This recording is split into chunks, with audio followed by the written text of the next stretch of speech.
नमस्कार, मैं अशोक कुमार पांडे और स्वागत है आपका टीसीएच पर। हाजिर हूं इजराइल और ईरान के बीच में जो वार चल रहा है उसकी सारी अपडेट्स लेकर। अमेरिका के राष्ट्रपति का कल अचानक से शाम को बयान आया, व्हाइट हाउस का बयान आया कि अमेरिका का राष्ट्रपति यानी ट्रंप 2 हफ्ते इंतजार करेगा, 2 हफ्ते डिप्लोमेसी को देगा, उसके बाद यह फैसला करेगा कि हमला करना है कि नहीं करना है। इसके दो मानी हो सकते हैं। हो सकता है मेरी बात थोड़ी अटपटी लगे, लेकिन सुन लीजिए। अमेरिका के राष्ट्रपतियों और अमेरिका के झूठ बोलने का इतिहास बहुत पुराना है, आज का नहीं है। गद्दाफी को जब मारा गया था, गद्दाफी के ऊपर जब नाटो की आर्मी भेजी गई और उसको मारा गया, उससे कुछ वक्त पहले की बात है कि गद्दाफी का बेटा गया हुआ था अमेरिका और हिलेरी क्लिंटन ने पर्सनली उसको एंटरटेन किया था। मिली थी हिलेरी क्लिंटन, फोटो आया था गद्दाफी पे, एक लंबा वीडियो मैंने बनाया है, उसमें ये सारी डिटेल्स मैंने दी हैं। चलिए, गद्दाफी का वक्त तो काफी हो गया, हिजबुल्लाह की बात कर लेते हैं। हिजबुल्लाह के साथ जब सीज फायर की बातचीत चल रही थी इजराइल के साथ, कहा गया था कि नेतन्याहू सीज फायर की बातचीत करने के लिए अमेरिका गया हुआ है। उसी बीच में बम गिराया गया, बंकर बम गिराया गया, जो इजराइल के पास नहीं है, जो अमेरिका ने भेजा था, और उस बंकर बम से नसरुल्लाह की हत्या की गई। याद है ना? ये तो अभी हाल की बात है। तो अमेरिका जब भी वक्त मांगे, अमेरिका जब भी पीस की बात करे, और खास तौर पर इजराइल के मुतल्लिक, तो हमेशा यह मान के चलिए कि अमेरिका कुछ भी कर सकता है। इसीलिए कल भी और आज सुबह भी मैंने ट्विटर पर लिखा था बहुत साफ साफ, और मुझे उम्मीद है कि ईरान इस बात से बिल्कुल सावधान होगा। वो गलती नहीं करेगा जो गद्दाफी ने की, वो गलती नहीं करेगा जो नसरुल्लाह ने की, वो गलती नहीं करेगा जो सदाम हुसैन ने की। कम से कम खामनेई साहब को मुझे पूरी उम्मीद है कि संभाल के रखेगा और अपने टारगेट्स ओपन नहीं करेगा। मैंने लिखा था कि अगले 3-4 दिन बहुत इंपॉर्टेंट होंगे। अमेरिका जब कहता है कि 2 हफ्ते का टाइम, तो हो सकता है वो बरगला रहा हो कि 2 हफ्ते आपको लगे चलो अब तो कोई हमला होगा नहीं, और एक दिन रात को जब आप सोए रहें तो अमेरिका के जहाज आए और आपके ऊपर बम गिराकर चले जाएं। हालात वहां पर कोई अच्छे नहीं हैं, हालात लगातार बिगड़ रहे हैं। इजराइल के अंदर भी और ईरान पे भी अटैक हुए हैं। आज जब मैं आपसे बात कर रहा हूं, जब मैं ये वीडियो रिकॉर्ड कर रहा हूं, तो खबर ये आई है कि ईरान ने सुबह सुबह हमला किया है, कुछ मिसाइल्स फेंकी हैं जिसमें भारी नुकसान हुआ है। और इसी के साथ इजराइल के अखबारों से भी खबर यह आई है कि जो विदेशी पत्रकार या लोकल जर्नलिस्ट जो हैं, सहाफी जो हैं, वो फोटोग्राफ खींच रहे हैं या वीडियो बना रहे हैं, उनको पुलिस गिरफ्तार कर रही है इजराइल में कि कहीं यह खबर बाहर न चली जाए। वो कह रही है कि ये दुश्मन की मदद कर रहे हैं। मतलब वार के टाइम में रिपोर्ट करना, यह बताना कि आपका भी नुकसान हो रहा है, यह दुश्मन की मदद हो जाती है। असल में आप जानते ही हैं, इजराइल को कभी आदत नहीं है नुकसान सहने की। बिगड़ा हुआ जो बच्चा होता है ना, मां बाप जिसको हमेशा सर पे चढ़ाए रहते हैं, उसको जब गली में बदमाशी करता है और जूते पड़ते हैं तो बहुत बुरा लगता है, क्योंकि उसको तो लगता है कि सब कुछ मेरे लिए है, कोई मेरे खिलाफ कैसे कुछ कर सकता है। वही हाल इजराइल का है, जिसकी मां है ब्रिटेन, जिसने बाल्फोर डिक्लेरेशन से इजराइल को बनाया था, और बाप है अमेरिका, जिसके सर पर अब वो चढ़कर नंगा नाच रहा है। ये हालात हैं वहां पे। इन हालात में जब यह बात सामने आती है कि अमेरिका ने 2 हफ्ते का वक्त लिया है, तो माथे पर बल पड़ना बिल्कुल लाजिम है। एक दूसरी वजह भी लेकिन हो सकती है जिसको समझना चाहिए। अमेरिका के ऊपर प्रेशर बहुत ज्यादा है। अगर आप सिर्फ रशिया और चाइना के बयान लें, तो दोनों लगातार अमेरिका की मजम्मत कर रहे हैं और इस बात के लिए अमेरिका को सीधे उंगली दिखा रहे हैं कि अगर तुमने जंग शुरू की तो इसका मानी कुछ भी हो सकता है। जैसे चाइना के जो राष्ट्रपति हैं शी जिनपिंग, उनका जो बयान आया था, अगर उसको 4 पॉइंट में देखें तो उन्होंने कहा कि सबसे पहले तो सीज फायर की कोशिश होनी चाहिए ताकि अभी जो जंग चल रही है वो खत्म हो।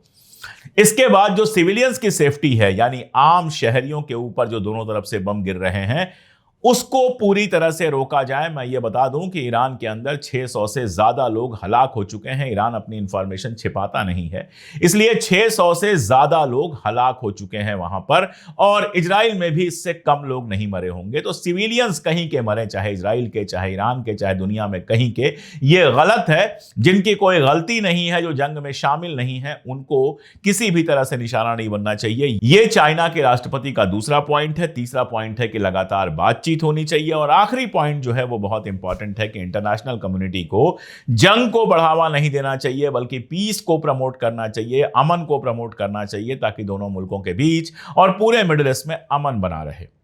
इसके साथ साथ चीन लगातार मजम्मत भी कर रहा है कि अमेरिका और इजराइल जो हैं वो अग्रेसर का रोल निभा रहे हैं। रशिया ने कल ही बहुत क्लियर कह दिया था, मैंने कल भी बताया था, न्यूक्लियर कैटास्ट्रोफ की बात की थी कि अगर आपने अपनी तरफ से हमला किया ईरान के ऊपर तो पूरी दुनिया में न्यूक्लियर तबाही आ सकती है। एक और कैरेक्टर है जो बहुत इंपॉर्टेंट तो नहीं है लेकिन है बहुत मजेदार, वो है नॉर्थ कोरिया के राष्ट्रपति। उनका भी बयान आया है, उन्होंने इजराइल को कैंसर कहा है कि ये वो कैंसर है जो न केवल मिडिल ईस्ट को बल्कि पूरी दुनिया को धीरे धीरे तबाही की ओर ले जा रहा है। और याद रखिए, चाइना, रशिया और नॉर्थ कोरिया, चाहे जितनी भी छोटी कंट्री हो, इन तीनों के पास न्यूक्लियर पावर है। इनमें से कोई भी अगर न्यूक्लियर पावर का इस्तेमाल करते हैं तो भारी तबाही होगी। और यह पक्की बात है कि अगर एक तरफ से न्यूक चलेगा तो दूसरी तरफ से भी कहीं ना कहीं से न्यूक चलेगा। इजराइल लगातार दुनिया भर में प्रोपोगेंडा करने और विक्टिम खेलने के में बहुत माहिर है। विक्टिम खेलने में उससे ज्यादा माहिर कोई हो ही नहीं सकता है। अब वो कह रहा है, उमाशंकर सिंह जी वरिष्ठ पत्रकार हैं एनडीटीवी के और उनके खबरों पर मैं यकीन करता हूं। उनका कहना है कि इजराइल ये कह रहा है कि ब्रिटेन और बाकी सारी यूरोप की जगहों पर यहूदी ठिकानों पर हमला करने वाला है कौन? ईरान। जॉर्ज गैलोवे एक बड़े पत्रकार हैं, वो अभी हाल में ही गए हुए थे ईरान और उन्होंने वहां के एक सिनागाग का वीडियो बनाकर जारी किया था। सिनागाग आप जानते हैं वो जगह होती है जहां पर यहूदी अपनी पूजा करते हैं। यहूदियों का जो धर्म स्थल होता है वो सिनागाग होता है। मैं आपको बताऊं कि दुनिया में सबसे ज्यादा यहूदी इजराइल में है, उसके बाद अमेरिका में है। हालांकि अमेरिका के ज्यादातर यहूदी जो हैं उनके पास डबल सिटीजनशिप है, तो वो इजराइल के भी नागरिक हैं, अमेरिका के भी हैं। और अकेले ईरान में उसके बाद सबसे ज्यादा 50 से 60 हजार है। टाइम्स ऑफ इजराइल 6 से 8 हजार छापता है, लेकिन आप विकिपीडिया पे जाएंगे तो 50 से 60 हजार यहूदियों के बारे में वहां बताया जाता है। इस्फहान एक जगह है ईरान में, जो लोग गए होंगे जानते होंगे, बहुत हिस्टोरिक जगह है। इस्फहान में कई सारे सिनागाग हैं, जिसमें जो सबसे पुराना और हिस्टोरिकल सिनागाग है, अभी हाल में एक महिला ईरान घूमने गई थी और उन्होंने बहुत खूबसूरत सा उसका वीडियो बनाया था। अब आप ये सोच के देखिए कि अगर ईरान को यहूदियों के ठिकानों पर, सिनागॉग पे हमला करना होगा तो पहले अपने घर में नहीं करेगा, जहां कोई रोकने वाला भी नहीं है। अपने घर में जो यहूदियों को आराम से पूजा पाठ करने देता है, आराम से रहने देता है, ईरान की जो संसद है उसमें यहूदी प्रतिनिधि हैं, यहूदी सांसद हैं, वो पहले उनको नहीं मारेगा। वो जाएगा इंग्लैंड में हमला करने, फ्रांस में हमला करने, जर्मनी में हमला करने जाएगा। मतलब कमाल है। इतना बड़ा झूठ कैसे बर्दाश्त कर लेती है दुनिया, यही सोचना बहुत मुश्किल हो जाता है। देखिए, अभी तक ईरान ने जितने भी हमले किए हैं, किसी सिनागाग को, यहूदी धर्मस्थल को कहीं से निशाना नहीं बनाया है। आर्मी के ठिकानों को बना रहा है। कल जिस हॉस्पिटल पर भी हमला हुआ, मैंने बताया था दूसरे वीडियो में, जो 5 बजे मेरा वीडियो आता है, उसमें मैंने बताया था कि जो हमला किया है उसके बारे में ईरान का कहना है कि हमने जो हमले किए थे वो सैनिक ठिकानों पे किए थे, आर्मी के ठिकानों पे किए थे, हॉस्पिटल पे हमला नहीं था। लेकिन जाहिर है कि आगे पीछे हो सकता है, जब सब आसपास बना के रखोगे। सवाल तो यह है कि हॉस्पिटल के पास आर्मी का सेंटर बना के क्यों रखा गया था। लेकिन कम से कम इतना तो आप कह सकते हैं, किसी सिनागॉग के ऊपर हमला नहीं किया है। जबकि वहीं अगर आप इजराइल को देखेंगे तो फलस्तीन पे जो हमला है, गजा पे जो हमला है, उसमें तमाम मसाजिद को बिल्कुल जमींदोज कर दिया गया है, बिना सोचे बिना समझे। और वो मुल्क ईरान के ऊपर आरोप ये लगा रहा है कि वो लंदन में और जर्मनी में और जाने कहां कहां सिनागॉग्स पे और यहूदी ठिकानों पे हमला करने वाला है। ये बिल्कुल बेकार की बात है। गजा पे याद आया कि इधर ईरान से जो मार पड़ रही है, गजा वालों की किस्मत ही कुछ ऐसी है बेचारों की कि इधर ईरान से जो मार पड़ रही है उसका बदला इजराइल, ऐसा लग रहा है, गजा से ले रहा है। वो वीडियो मैं आपको दिखा नहीं सकता, ट्विटर पर वायरल है, बाकी जगहों पर वायरल है, जहां जिन टेंट्स में लोग रह रहे थे उनमें आग लगा दी गई है और लोग जिंदा जल गए हैं। मैं क्या कहूं, ऐसी कंट्री के लोग जब खड़े होकर कहते हैं कि अरे ईरान ने तो हमारे अस्पताल पे हमला कर लिया। तुमने जितने हमले किए हैं, तुमने 90% से ज्यादा फलस्तीनी अस्पतालों को, गजा के अस्पतालों को तबाह कर दिया है। तुम वहां के लोगों को जिंदा जला रहे हो, जो खाना लेने के लिए लाइन में आते हैं उनको मार रहे हो, और तुम सवाल कर रहे हो ईरान से। शर्म आनी चाहिए, लेकिन शर्म शायद इनके डिक्शनरी में होता ही नहीं है। खैर, जो मैं बात कर रहा था वो ये कि जिस तरह से लगातार चाइना, रशिया वगैरह से दबाव पड़ रहा है, नंबर 1। दूसरा दबाव पड़ रहा है अंदर से, अमेरिका के अपने अंदर से दबाव पड़ रहा है। कई जुलूस निकले हैं जिसमें लोग ये डिमांड कर रहे हैं कि ईरान पर हमला मत करो। सर्वे जो हो रहे हैं, एक और सर्वे आया है, इसके पहले भी सर्वे आया था, उसमें अमेरिका के ज्यादातर लोग इस बात के खिलाफ हैं कि ईरान पर हमला किया जाए। एक किस्सा मैं आपको और बता दूं, एक आर्मी का कर्नल था, जब खबर यह आई कि अमेरिका ईरान के ऊपर डायरेक्ट अटैक कर सकता है तो उसने लिखा, उसने कहा कि इजराइल हमारा सबसे वर्स्ट एलाई है, सबसे गंदा दोस्त है, सबसे बुरा दोस्त है, और इजराइल को कल्ट ऑफ डेथ कहा कि यह डेथ कल्ट है, इसके साथ हमको नहीं जाना चाहिए। यह सर्विंग कर्नल ने कहा अमेरिका के। उसके बाद जाहिर है उसकी नौकरी ले ली गई, उसको नौकरी से निकाल दिया गया। लेकिन अगर एक आदमी कह रहा है, इसका मतलब यह है कि हजारों आदमी सोच रहे हैं। तो अमेरिका के अंदर विरोध है, दुनिया भर में। मतलब हालत यह है कि साइप्रस में कल ये लोग पहुंचे भाग के इजराइल से, बहुत सारे लोग इजराइल से भाग के साइप्रस पहुंचे हैं बोट से, मैंने आपको बताया था। वहां जब पहुंचे तो वहां पर लोग इकट्ठा हो गए थे और शेम ऑन यू और फ्री फ्री पैलेस्टाइन का नारा लगा रहे थे। दुनिया में ये जहां जा रहे हैं इनको फ्री पैलेस्टाइन का नारा सुनना पड़ रहा है। यानी मैंने पहले भी कहा है कि दुनिया के हुक्मरान भले इजराइल की गुलामी कर रहे हो, लेकिन दुनिया की जो अवाम है वो इजराइल के खिलाफ होती जा रही है लगातार। इसको हिंदी में कह सकते हैं, शुद्ध हिंदी में, कि विश्व जनमत जो है वो इजराइल के खिलाफ लगातार होता जा रहा है। इन सब चीजों का भी प्रेशर हो सकता है ट्रंप के ऊपर।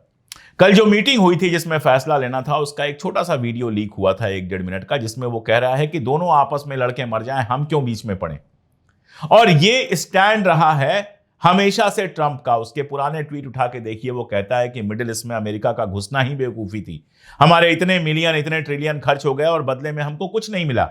ईरान को लेकर उसने बहुत साफ कहा है कि ईरान पर अटैक करना बेवकूफी है। ये सब पहले कह चुका है। ओबामा के ऊपर आरोप लगाता था कि ओबामा अगर इलेक्शन जीत जाएगा तो वो ईरान के ऊपर अटैक करेगा। तो वो पर्सनली इस तरह की चीजों में नहीं फंसना चाहता है। बिजनेसमैन है, जहां से ज्यादा पैसा है वो चाहता है। इसीलिए मिडिल ईस्ट के ट्रिप पर गया तो नेतन्याहू से मिला तक नहीं, अरब लीडर से मिलके माल मत्ता समेट के, उन्हीं की दी हुई हवाई जहाज समेट के चला आया।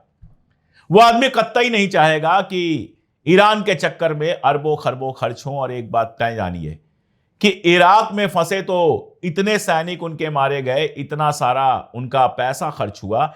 अगर ईरान में फंस गए तो उससे भी बुरा हाल होना है। यहां पर एक इतिहास से मैं बात बता दूं, एक जमाने में यूएसएसआर कितना मजबूत था, अमेरिका के बराबर का मजबूत था। लेकिन अंग्रेजी में एक शब्द होता है ओवर स्ट्रेचिंग, जरूरत से ज्यादा फैला देना। आपका बदन जितना फैल सके, अगर उससे बहुत ज्यादा फैलाने की कोशिश करेंगे तो पता यह चलेगा कि बायां बाजू कहीं जाके गिरा, दायां बाजू कहीं जाके गिरा, टांग कहीं जाकर गिरी।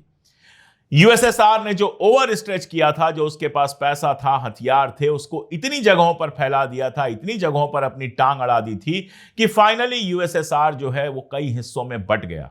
आज यूएसए की हालत यह है कि कर्ज में डूबे हुए हैं, अपने लोगों को मिनिमम फैसिलिटीज गरीबों को नहीं दे पा रहे हैं। और ऐसे में अगर लगातार पैसे ऐसे ही खर्च करते रहेंगे, इजराइल के चक्कर में खुद को ओवर स्ट्रेच करते रहेंगे, तो कल कहीं ऐसा ना हो कि यूएसए का हाल भी वही हो जो यूएसएसआर का हुआ था। तो एक वजह यह प्रेशर भी हो सकती है कि ट्रंप सोच रहा हो कि यार कैसे भी ये बला टल जाए, ये दोनों आपस में बात करें और उसके बाद मामला खत्म हो जाए। लेकिन एक बात और मैं आपको याद दिला, खबर आ चुकी है, वॉल स्ट्रीट जर्नल में और बाकी सारे अखबारों में वो खबर छपी थी, मैंने आपको दिखाया था कि लगातार इजराइल का जो डिफेंस सिस्टम है वो कमजोर हो रहा है। जो मिसाइलों को रोकने के लिए मिसाइलें जाती हैं वो लगातार खत्म हो रही हैं, और शायद 8-10 दिन के लिए उनके पास और बचा हुआ है। ईरान ने किया भी यही। शुरुआत में सस्ते वाले ड्रोन, सस्ती वाली मिसाइलें खूब सारी भेजी ताकि इनकी मिसाइलें खत्म हो जाएं, जो इंटरसेप्टर मिसाइलें होती हैं वो कम होती जाएं। और जब कम हो गई तो अब जबरदस्त मिसाइलें जा रही हैं। हालत यह है कि 4 मिसाइल जाती है तो उसमें से 2 जमीन पे जा रही है। इंटरसेप्टर जो पहले 90% को पकड़ ले रहे थे, अब केवल 50 से 60% पकड़ पा रहे हैं। ये मैं क्यों आपको बता रहा हूं कि अगर 2 हफ्ते वाकई जंग इसी तरह चल गई तो आप ये समझिए कि इजराइल के लिए मुश्किलात बहुत ज्यादा बढ़ने वाली हैं।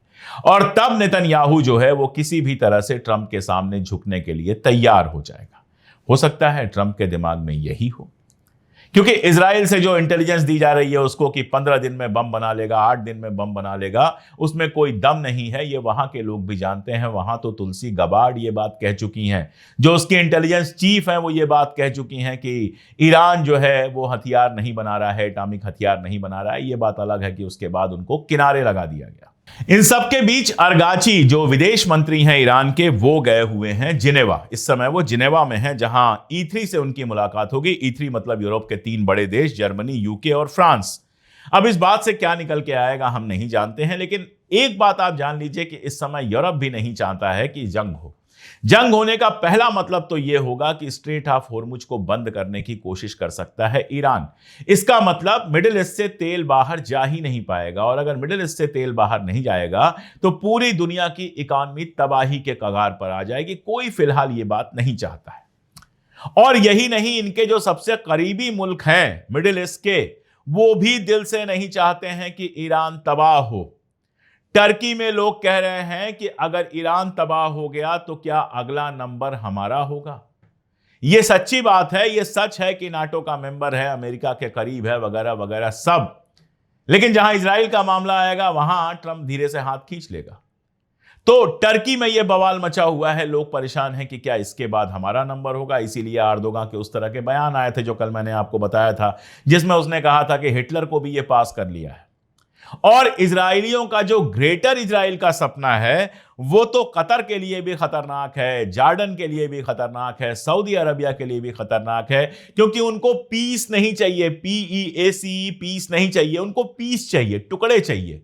उनको सऊदी अरबिया का भी टुकड़ा चाहिए, उनको जॉर्डन का भी टुकड़ा चाहिए, उनको सबका टुकड़ा जोड़ जोड़ के अपने मुल्क को बड़ा करना है। और एक इजरायली एक्सपर्ट यह कह चुका है कि इसके बाद अगला नंबर कतर का होना चाहिए। तो अरब मुल्क भी अंदर से जानते हैं कि ईरान अगर तबाह हुआ तो उसके बाद उनका नंबर इतनी तेजी से लगेगा और इतनी तेजी से उनका गिरना शुरू होगा, उनका टूटना शुरू होगा कि कोई ऐसा नहीं होगा जो इजराइल को जवाब दे पाए। ये सारे प्रेशर भी हैं, लेकिन इन सबके बावजूद मैं कह रहा हूं कि जिस तरह से सदाम को बदनाम किया जा रहा था, टाइम्स जो उनका सबसे इंपॉर्टेंट मैगजीन है उनकी, उसका जो कवर पेज सद्दाम के समय था वो निकाल के ले आया हूं, जरा देखिए। और इसके ठीक बगल में अभी जो उनका कवर पेज आया है जिसमें खामनेई कवर पे हैं, उसको देखिए। बिल्कुल एक तरह के कवर दिखाई दे रहे हैं और वही कहानी दोहराने की कोशिश हो रही है। और यही वजह है कि सिस्तान जो है, इराक के सबसे बड़े शिया जो क्लेरिक हैं, उन्होंने बिल्कुल खुलकर खामनेई का साथ देने की बात की है। और इराक में तो लगातार जुलूस निकल रहे हैं खामनेई के फेवर में। तो अगर अमेरिका वाकई हमला करता है तो यह जंग कितनी बड़ी होगी कोई नहीं जानता। और यह बात मैं आपसे बहुत साफ कर दूं कि 2 हफ्ते सुनकर खुश होने की जरूरत बिल्कुल नहीं है, क्योंकि आप अच्छी तरह से जानते हैं अमेरिका के राष्ट्रपतियों का झूठ बोलने में कोई मुकाबला नहीं कर सकता। इजराइल के फिलहाल हालात कितने खराब हैं इससे आप समझ सकते हैं कि अमेरिका वहां से अपने डिप्लोमेट्स को हटा रहा है।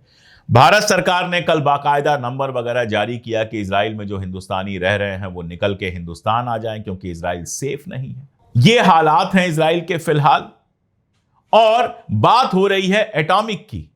अरे भाई, पूरे मिडिल ईस्ट में 0 एटॉमिक हथियार हैं। पूरे मिडिल ईस्ट में किसी मुल्क के पास एक भी एटॉमिक हथियार नहीं है, और इजराइल के पास अकेले 90 हथियार हैं। तो अगर वाकई एटॉमिक की चिंता है तो आपको इजराइल से बात करनी चाहिए, उसको रोकना चाहिए, उससे कहना चाहिए कि तुम जो हमेशा से झूठ बोलते रहे हो कि तुम्हारे पास न्यूक्लियर हथियार नहीं है और तुम्हारे पास 90 हथियार हैं, उनको हम अच्छी तरह से जानते हैं, उनको खत्म करो, और या फिर आकर एनपीटी में शामिल हो, एनपीटी साइन करो। लेकिन नहीं हुजूर, इजराइल से तो उनकी मोहब्बत कुछ ऐसी है कि उनके ऊपर अगर बंदूक तनी हो तो वो कहेंगे यार मुझे मार दो लेकिन इजराइल को मत मारो, अमेरिका को तबाह बर्बाद कर दो लेकिन इजराइल को आबाद रखो। जब बिकी हुई सत्ता होती है, जब नेता बिके हुए होते हैं, तो मुल्कों का यही हाल होता है। खैर, फिलहाल ये डेवलपमेंट्स हैं। अभी जब मैं आपसे बात कर रहा हूं तो ईरान लगातार हमले कर रहा है। बाकी जैसे जैसे जो अपडेट्स आएंगी वो लगातार मैं अपडेट करता रहूंगा। बहुत सारे लोग कहते हैं जल्दी जल्दी वीडियो बनाइए। जल्दी बनाना मेरे बस की नहीं है, क्योंकि मुझे रिसर्च करने में टाइम लगता है। आप जुड़े रहिए हमसे। और एक बार और मैं शुक्रिया कहूंगा उन लोगों का जिन्होंने मेरे कहने पर ज्वाइन किया था चैनल को। अगर आप लोग ज्वाइन करना चाहें, हमारी जो बड़ी ताकत बनेगी, तो ज्वाइन बटन दबा सकते हैं, हमारी मेंबरशिप ले सकते हैं। 3 रुपए रोज से भी कम की आपकी मेंबरशिप हमें बहुत ताकत देती है। आज के लिए इतना ही, बहुत शुक्रिया।